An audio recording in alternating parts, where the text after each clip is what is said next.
Hello friend, તો રાતના 2 વાગી ગયા છે, બેગ પણ પેક થઈ ગયું છે અને 4 વ્હીલ લઈને અમે જલ્દીથી નીકળી પડ્યા છે એરપોર્ટ ઉપર. તો એરપોર્ટ આવી ગયું છે અને વેઇટ કરીએ છીએ અમે પાર્થ અને ખુશ્બુનો.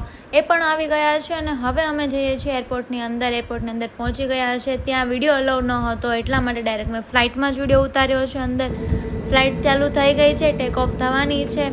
હવે ટેક ઓફ થયા બાદ અમે પહોંચી ગયા છીએ 1 કલાકની અંદર ગોવામાં. તો હવે લેન્ડ પણ થઈ ગઈ છે અને અમે નીચે આવી ગયા છે. ત્યારબાદ અમને ત્યાંના વ્હીકલ દ્વારા ઉતારી દીધા હતા મેન ગેટ ઉપર અમારા જે બેગ્સ વગેરે હતા એ લઈ લીધા. ત્યારબાદ 4 વ્હીલ બુક કરાવી. ત્યારબાદ અમે આવી ગયા ગોવાની અંદર. અમારા જે મેન રિસોર્ટ ઉપર અમારે સ્ટે થવાનું હતું, ત્યાં રિસોર્ટ જે સ્ટે થવાનું હતું એની ડિસ્ક્રિપ્શન બોક્સમાં હું પૂરી ડિટેલ્સ આપી દઈશ અને વધારાની માહિતી જોઈએ તો તમે મને ઇન્સ્ટા ઉપર મારી રીલ જોઈ શકો છો. ત્યાં મેં ગાડી પણ બુક કરાવી હતી, કારણ કે ગોવામાં તમારે કમ્પલસરી ગાડી બુક કરાવવી જ પડે છે અને હેલ્મેટ પણ ફરજિયાત પહેરવું પડે છે. તૈયાર થઈને અમે લોકો નીકળી ગયા હતા ફર્સ્ટ બીચ ઉપર, જ્યાં અમને બીચ ઉપર જવા પહેલાં ખૂબ જ ભૂખ લાગી હતી એટલા માટે થોડી શોપિંગ કરી લીધી. ત્યારબાદ અમે થોડું લંચ કરી લીધું. લંચ કર્યા બાદ અમે લોકો રિસોર્ટ ઉપર પહોંચી ગયા અને રેડી થઈને ફટાફટ નીકળી ગયા બીજા બાઘા બીચ ઉપર. જ્યાં બાઘા બીચ ઉપર તો ખૂબ જ મજા આવી ગઈ. તમે જો ગોવામાં આવ્યા છો ફરવા માટે તો અચૂકથી તમારે એકવાર બાઘા બીચની મુલાકાત લેવી જ જોઈએ. ત્યાંના રસ્તા ખૂબ જ અઘરા છે, અટપટા છે, કારણ કે મેપ સિવાય તમે કશે પણ જઈ શકો નહીં, કારણ કે એની ગલીઓ પણ ખૂબ જ નાની અને સાંકડી ગલી છે. પરંતુ અમને ખૂબ જ મજા આવી. અમારી પાસે અમારું પોતાનું વ્હીકલ લીધેલું હતું ભાડેથી અને અમે બાઘા બીચ ઉપર પહોંચી ગયા. ખૂબ જ સરસ મજાના અમે આઉટફિટ પહેર્યા હતા, સાથે પર્સ પણ હતું. બીચી ફિલિંગ આવી રહી હતી. ખૂબ જ સરસ મજાનું લોકેશન છે બાઘા બીચ. તમે એકવાર જરૂરથી આવજો ગોવામાં આવો તો ફરવા માટે. અને બાઘા બીચનો રાતનો નજારો તો ખૂબ જ સરસ મજાનો છે. આગળ હું મારા બ્લોગમાં તમને બતાવવાની છું. બાઘા બીચ રાતનો નજારો ખૂબ જ સરસ મજાનો છે. ત્યાંથી અમે એક્ટિવા લઈને નીકળી પડ્યા બીજી જગ્યા ઉપર, જે હતું અમારું ક્લબ, જે હતું બિલિયનરી ક્લબ.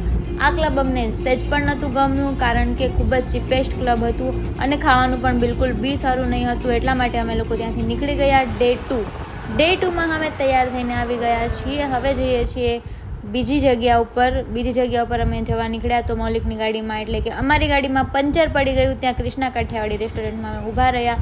સામેની સાઈડ શોપિંગ લાઇન છે, ત્યાં શોપિંગ કરી લીધી અને ત્યારબાદ આવી ગયા કલંગુટ બીચ ઉપર પણ ખૂબ જ મજા આવી. એ દિવસે રાત્રે અમે ગયા મેજેસ્ટિક પ્રાઇડ કસિનોમાં તો મને ખૂબ જ મજા આવી ગઈ, કારણ કે મેં ફર્સ્ટ ટાઈમ કસિનોમાં એન્ટ્રી કરી હતી ને ફર્સ્ટ ટાઈમ જોયું હતું કે કસિનો કેવું હોય છે, કેવી ગેમ હોય છે, કઈ રીતે રમાતી હોય છે. બાપ રે, શું ડાન્સ કર્યો આ છોકરીઓએ! મને તો ડાન્સ જોઈને મજા જ આવી ગઈ ભાઈ.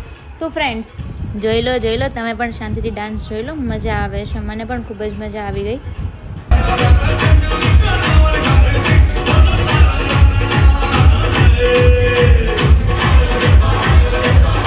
મેજેસ્ટિક કસિનો ખૂબ જ સરસ મજાનું હતું, ખૂબ જ ગમ્યું. રાત્રે લેટ આવ્યા રિસોર્ટ ઉપર, સૂઈ ગયા અને વહેલા જાગીને અમે નીકળી પડ્યા બીજા રિસોર્ટ માટે, જે રિસોર્ટ ખૂબ જ સરસ મજાનું હતું. અમે જે રિસોર્ટમાં સ્ટે થયા હતા એનો નજારો કંઈક આવી રીતે હતો. અમે અમારો સામાન પેક કરી લીધો.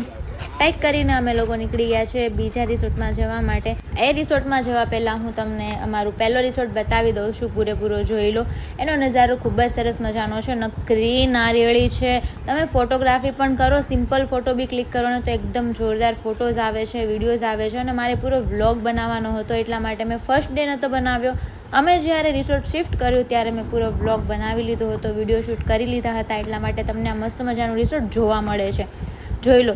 ત્યાં બધા રિસોર્ટ વુડનના જ હોય છે, વધારે વુડનનો યુઝ થયેલો હોય છે. અને સામેની સાઈડ સ્વિમિંગ પુલ છે અને આગળ જંગલ જેવું છે, એકદમ સુનસાન છે, જ્યાં રાત્રે તો ખૂબ જ ડર લાગે છે, પરંતુ દિવસે ખૂબ જ મજા આવે છે. ફોટોગ્રાફી પણ ખૂબ જ સારી એવી થાય છે. આની પ્રાઇસ કંઈ વધારે નથી, બસ 2300થી 3000 સુધીની પ્રાઇસ હતી, જેમાં તમને બ્રેકફાસ્ટ મળી રહેવાનું હતું, પરંતુ લંચ અને ડિનર નહોતું, કારણ કે લંચ અને ડિનરના પૈસા તમારે પોતાને જ કાઢવાના રહેશે. ઓકે, તો આ છે અમારું પહેલું રિસોર્ટ. તો પહેલા રિસોર્ટથી હવે અમે નીકળી ગયા છીએ. અમારો સામાન અમે લોકોએ શિફ્ટ કરવા માટે બહાર કાઢી લીધો છે, પરંતુ થયું એવું કે એક્ટિવામાં બધો સામાન આવે એવો નહીં હતો, પરંતુ ટ્રાય કરીએ છીએ ધીમે ધીમે બધો સામાન આવી જાય.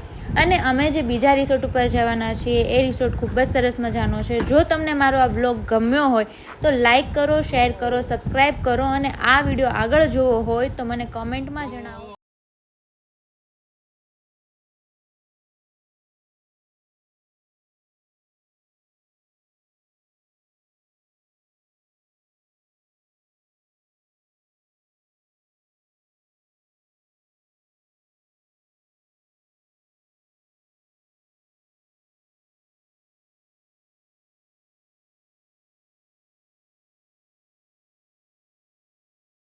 એનીવે આગળના વિડીયો જોવા માટે તમે મારા વિડીયો લાઇક કરો, શેર કરો, સબસ્ક્રાઈબ કરી દો અને આગળનો જો વિડીયો જોવો જ હોય તો મને કમેન્ટમાં પ્લીઝ જણાવજો. Bye bye guys, thank you.